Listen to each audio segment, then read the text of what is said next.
Hello, magandang umaga sa inyong lahat.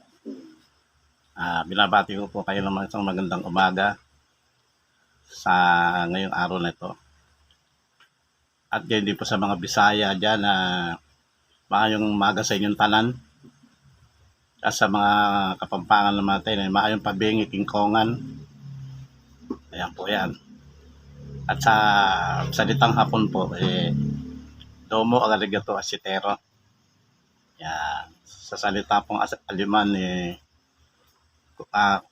konte da amin. Sa Grego po, kanyelekta. Sa Saudi Arabia po, maserker. Sa bansang Hapon, domo arigato asitero. Sa salita po China, anihao ma. Sa salita po na Laos, sabay di. Sa salita po ng mga Islam, Muslim, Assalamualaikum. Yan po yan. Binabati ko po kayo ng mga ganyang pananalita sa inyong umaga. At sa salitang English, Happy Anniversary. Ayan po yan. Shoutout muna po dyan, Kalato Plantilla at saka kay Alford Gardner. Mga na Facebook, ko po dyan, likers. Say hello sa inyo lahat. Ayan. Sa mga kamag-anak ko dyan sa abroad. Kati baby ko.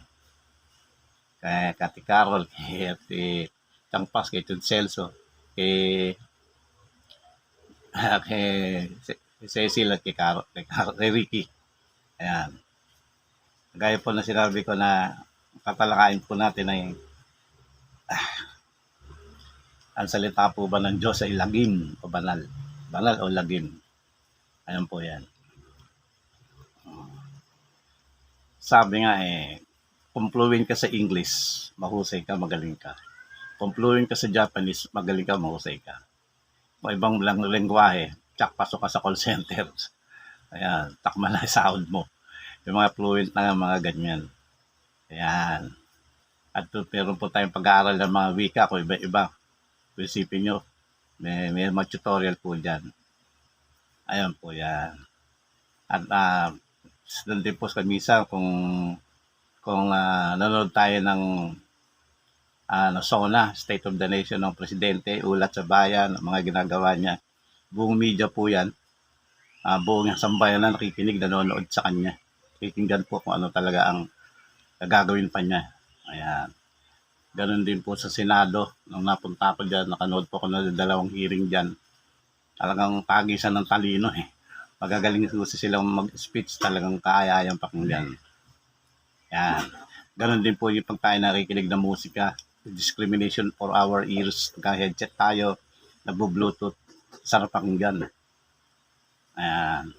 Yung mga ating mga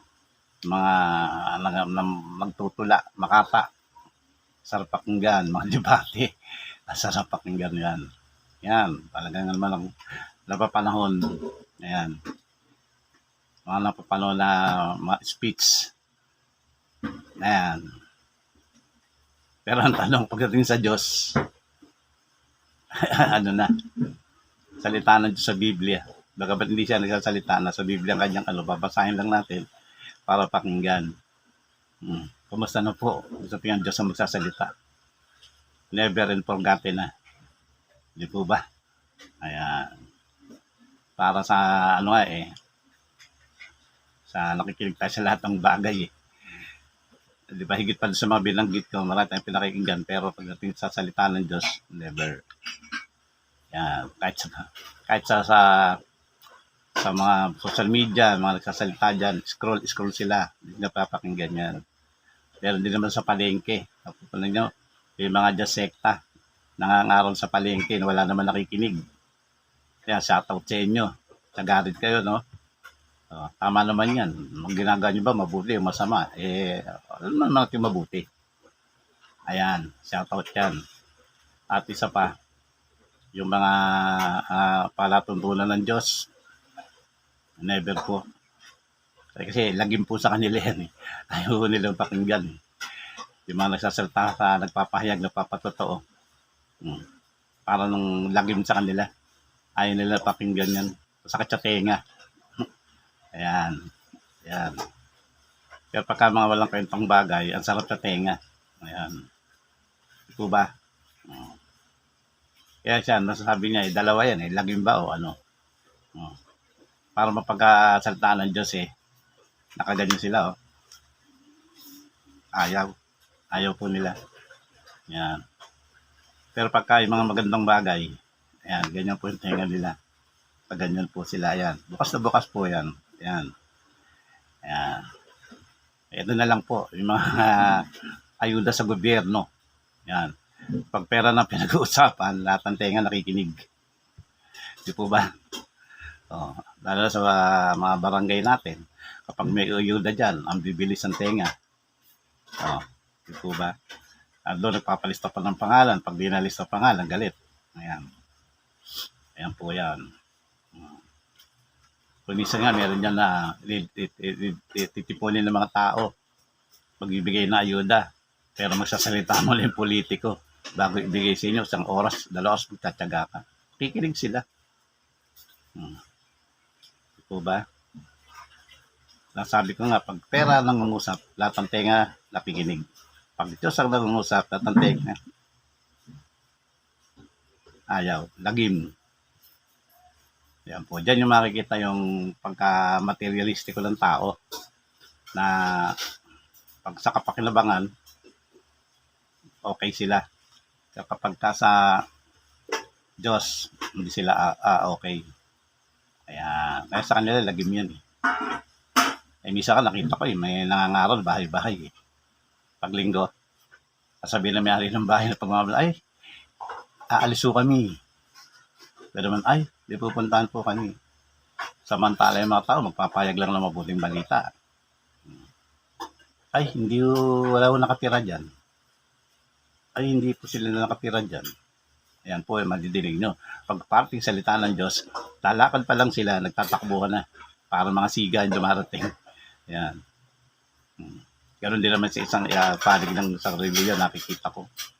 Nakikipagtipan sa tao, ayayin sila para kung doktrinano, pag-aral ng balit ng Biblia. Pangangako lang, pero hindi naman sisipot. Ayan. At pakunti na yung nagsisimba ngayon. Kapapansin nyo. Basta pangalan ng Diyos, ayaw nila. Bakit? Kasi nga po lagim. Walang mapapala. Ayan. Siguro, hindi natin masisisi sa kahirapan ng buhay. Hindi po ba? Sabi ko, Diyos, ba't ganyan? At tinalakay ko na po yan sa isang video ko. Pero isipin po nyo, na kitang-kitang pag-materialistic ng tao. Subukan mo lang na may nagbibigay ng bigas doon, 5 kilo. Ang sarap pakinggan. Ay saan? Kailan? Ano oras? Ganun din sa gobyerno. Di po ba? Kaya po dyan makikita natin na how do the people really materialistic. Di po ba? Pero ang tanong tayo ba'y nasa aklat ng buhay? Nasa aklat ba ng buhay ang tao? Yan. Yung mga magagandang nakikita natin yan, mga material na yan. Dati araw din naman natin pakikinabangan. Ayan. Diba? Kaya minsan, hindi natin masisisi. Sinabi nga natin ng Panginoong Hesus, Ama, binigay ko sa iyo yung pangalan, pero nilang kinilala. Noong una pa man, ganyan na. Sitwasyon ng mga tao.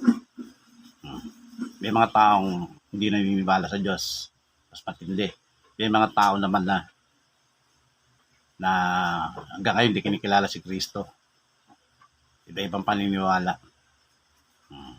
Isipin nyo.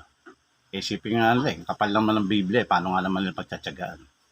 Pero pag mag-pocketbook yan, makakarinig sila ng magagandang salita, o mga videotape, o mga something in entertainment, magaling sila dyan. Nasasabi lang, ang ganda ng boses ni ate, ang ganda ng boses nung nanalo. Handa sila makinig. Pagdating sa Diyos, wala. Kaya ito ba yung salita ng lagim o banal? Kasi banal naman po talaga yan eh. Kasi sabi po ng Diyos, ang salita ng Diyos ay kasing talim ng tabak na tumatagos hanggang kaluluwa. Ayan, po yan. Tumatagos ang salita ng Diyos. Kung talagang magbabasa ka at makikita mo lahat. Ayan, isipin niyo po yan. Tumatagos hanggang kaluluwa. Sinasabi po sa 2 Timoteo, sinasabi po doon na all of the Holy Scriptures inspired by God to education some people. Yan. Ang lahat ng salita ng Diyos, lahat ng nasa kasulatan ay kinasihan ng Diyos sa ikatututo, ikasisinsay ng